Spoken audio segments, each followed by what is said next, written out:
जेको बिन में पंहिंजो हिस्सो मिलाईंदा आहिनि उन्हनि जी महिरबानी अलाह से उन्हनि खे पंहिंजे हिस्से जो सवाबु वॾी महिरबानी। अल्हम्दुलिल्लाह अॼु 27 रोज़ो आहे रमज़ान शरीफ़ बरारे महीने जो ऐं निजी आइस टीम जेकी आहे हिते फ्रूट तक़सीम कयो वियो वञे मुसाफ़िरनि खे। अॼु बिरयानी बि आहे ऐं फ्रूट तक़सीम करे फ़ौरन बिरयानी जेका मुसाफ़िरनि खे तक़सीम कई वेंदी। ऐं हेॾा मुंहिंजे बैक साइड तव्हां ॾिसी सघो था हीअ थधे शरबत जो जेको आहे उहो ठाहियो पियो वञे।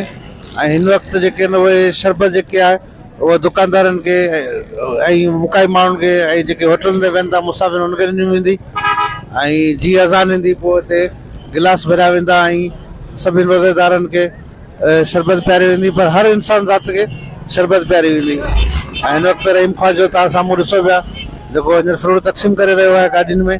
ऐं इनशा ताला जेको आहे थोरी देरि में वरी बिरयानी जेके आहे तक़सीम कई वेंदी।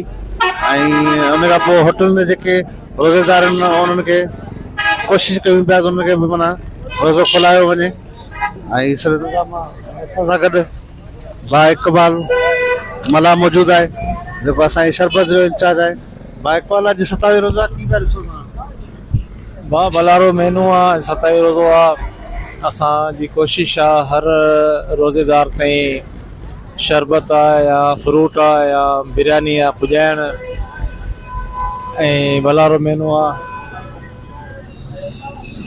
निजी आइस कीअं कम पई करे कीअं पिया ॾिसो निजी आइस भाउ पहिरें रोज़े खां वठी ताईं बहितर नमूने सां कम पई करे। तव्हांजे अखियुनि अॻियां आहे भाउ फ्रूट बोर्ड गाॾियुनि जे विच में ॾिसो तव्हां रोड जे बिल्कुलु विच में अचे पियो ऐं गाॾियुनि जी कतार आहे।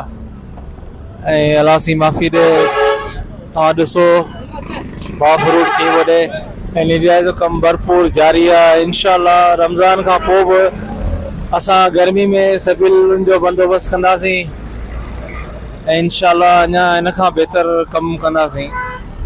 जी बिल्कुलु तव्हां भाउ इक़बाल जूं ॻाल्हियूं ॿुधियूं ऐं इंशा ताला इहो कमु असां जारी रहंदो। ऐं गर्मियुनि में बि इंशाअल्लाह मुहर्रम अल-हराम में बि असां इंशाअल्लाह कोशिशि कंदासीं त इहो सिस्टम जारी रहंदो। ऐं जून जुलाई ऐं मई जे गर्मी में जिथे जिथे लीड हूंदी इंशाअल्लाह निजी आइस टीम उते पहुचंदी। बिल्कुलु असां हींअर अल ख़िदमत जा दोस्त पहुता आहिनि माशाअल्लाह। अलाह पाक सभिनी खे क़बूल करे ऐं रोज़ा ईअं जेके पंहिंजी इफ़्तारी में जेके मदद दोस्त कनि पिया ऐं शाबाश आहे सलाम आहे उन्हनि खे। अलाह पाक इन्हनि खे अजर ॾींदो माशाअल्लाह तमामु भलो कमु। अस्सलाम वालेकुम। अल ख़िदमत फाउंडेशन पाकिस्तान जे तरफ़ां जेको आहे इफ़्तारी वारो रोज़ वारो सिस्टम थींदो आहे उन खां पोइ जेको बाज़ाइद वारनि लेडी आइस वारनि जेको हीउ बहितरीनु हिकिड़ो सिस्टम हिते स्टाफ ते रोज़मर्रा जे लेवल ते कमु कनि पिया जेको माशाअल्लाह बहितरीनु तमामु मुसाफ़िरनि खे जेको आहे बहितरीनु सहूलियत ॾियनि पिया इफ़्तारी सां गॾु वॾी महिरबानी। ऐं जेको बिन में पंहिंजो हिस्सो मिलाईंदा आहिनि उन्हनि जी महिरबानी अलाह से उन्हनि खे पंहिंजे हिस्से जो सवाबु वॾी महिरबानी।